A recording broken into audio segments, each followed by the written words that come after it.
अम्माबाद।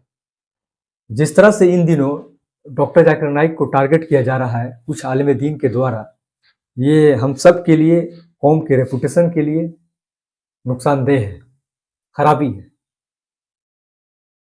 कुछ आलिम दीन कहते हैं कि डॉक्टर जाकिर नाइक का अकीदा गुमराही वाला है।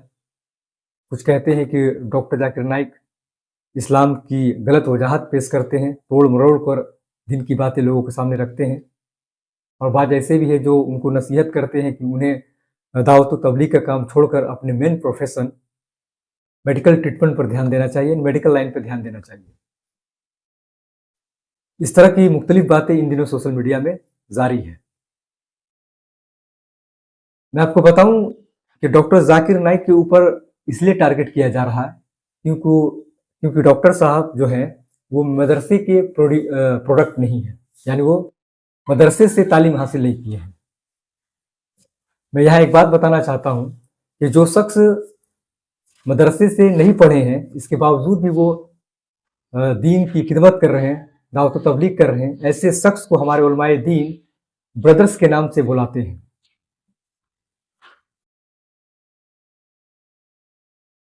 जिस तरह से हमारे उलमाए दीन सोशल मीडिया पे आकर डॉक्टर जाकिर नाइक का क्रिटिसाइज कर रहे हैं, मैं सोचता हूं कि अगर यही ब्रदर आलिम दीन की क्रिटिसाइज करना शुरू कर दें, उनकी कमियों को निकालना शुरू कर दें, तो क्या ये अपनी गलतियों को एक्सेप्ट करेंगे? क्या वो तस्लीम करेंगे कि उनके अंदर खराबी है? जहां तक मैं जानता हूं कि जो ब्रदर्स है वो ऐसा काम बिल्कुल नहीं करेंगे, क्योंकि उनको पता है कि उलमाए दीन का क्या रिस्पेक्ट है।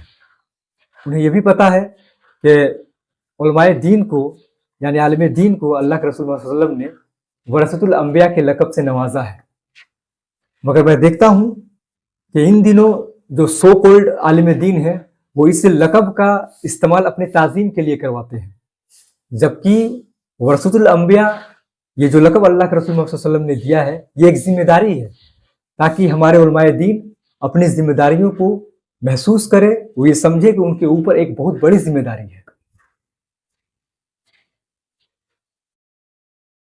मैं इन सो कॉल्ड आलिम दीन को एक बात याद दिलाना चाहता हूं कि जब ये शख्स विलियम कैम्पबेल 8 साल तक कुरान मजीद पर क्रिटिसाइज करता रहा, कुरान मजीद के आयात के बारे में ये कहता रहा कि कुरान मजीद में बहुत सारी गलतियां हैं, उस वक्त आप कहां थे? आपको सामने आना चाहिए था, इनको जवाब देना चाहिए था। लेकिन दैट टाइम कोई भी आलिम दीन आकर इस शख्स से डिबेट नहीं किया। ये जाकिर नाइक ही थे जिन्होंने इनके साथ डिबेट किया और इनके तमाम सवालात के जवाब दिए और इनके मुंह को बंद किया। ये पूरी दुनिया जानती है।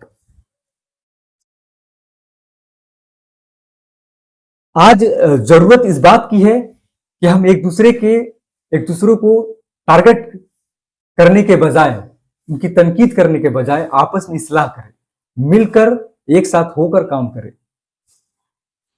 मैं अपने YouTube प्लेटफॉर्म से तमाम आलिम दीन से गुजारिश करूंगा कि अगर आपको लगता है कि ब्रदर्स गलती कर रहे हैं या डॉक्टर जाकिर नाइक गलती कर रहे हैं, इस्लाम के तालीमात के साथ छेड़छाड़ कर रहे हैं, तो आपका एक टीम उनके साथ मिलना चाहिए। आपका एक टीम होना चाहिए जो उनसे मिलकर बात करे, प्राइवेट प्लेस में उन्हें समझाने की कोशिश करे कि आप ये गलती कर रहे हैं, फला फला गलती कर रहे हैं। इस तरह से सोशल मीडिया में आकर एक ग्रेट पर्सनालिटी जिन्होंने दीन के खातिर अपने मुल्क को छोड़ा, आज वो अपने रिश्तेदार से दूर हैं, सिर्फ और सिर्फ दीन के लिए, इस्लाम की अजमत के लिए। आप इस बात को माने या ना माने, ये डॉक्टर जाकिर नाइक ही है जिन्होंने कई यूथ को इस्लाम की तरफ लाया है। आपको यह भी पता है कि कम से कम 10 लाख गैर मुस्लिमों को इन्होंने इस्लाम के अंदर लाया है। आप आपको इनकी खूबियों की तरफ ध्यान देना चाहिए। एज ए ह्यूमन बीइंग इंसान से गलतियां होती है।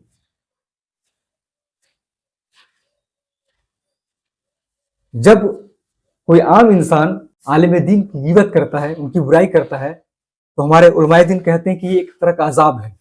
इस तरह से लोगों को आलिम दीन का बुराई नहीं करना चाहिए। लेकिन आपको ये कौन राइट्स दे दिया है, कौन ये आपको अधिकार दिया कि आप लोगों को खुलकर उनका तनकीद करें? तनकीद करने का, इस्लाह करने का तरीका आप ही बताते हैं कि लोगों को प्यार से करना चाहिए, प्राइवेट प्लेस में जाकर उनको उनकी गलतियों को बताना चाहिए। आप गिबत और भुगतान के बारे में तो अच्छी तरह से आप जानते हैं। क्या इस तरह से सोशल मीडिया में आकर किसी का क्रिटिसाइज करना इस्लाम सिखाता है? क्या ये हमारे अल्लाह के रसूल मोहम्मद सल्लल्लाहु अलैहि वसल्लम की तालीम है? मुझे उम्मीद है कि इस वीडियो के माध्यम से जो सो कॉल्ड आलिम दीन है, जो इस्लाम को कहीं ना कहीं अपने घमंड में, अपने इग्नोरेंस में कमजोर कर रहे हैं, ऐसे आलिम दीन से मैं गुजारिश करूंगा कि आप हिकमत से काम लें। और मैं उन बेहतरीन उलमा, जिन्हें मैं उलमाए हक कहता हूं, उनसे मेरी गुजारिश होगी, जिसे मैं मानता हूं, उनसे मेरी पर्सनल रिक्वेस्ट होगा कि आप इस तरह के बुराइयों को रोकने का एक इंतजाम करें, बेहतर कदम उठाएं, जिससे कौम मजबूत हो। मुझे उम्मीद है कि इस वीडियो से आप एक पॉजिटिव लर्निंग लेंगे और कौम को एक और नेक बनाने की कोशिश करेंगे। फिर मिलते हैं नेक्स्ट वीडियो में। अल्लाह से मेरी दुआ है कि अल्लाह सुब्हानहू तआला हम तमाम मुसलमानों की ईमान की हिफाजत फरमाए, हमें एक और नेक बनाए, सही इस्लाम फॉलो करने की तौफीक दे। वमा अलैना इल्लल बलाग। अस्सलामु अलैकुम रहमतुल्लाहि व बरकातुहू।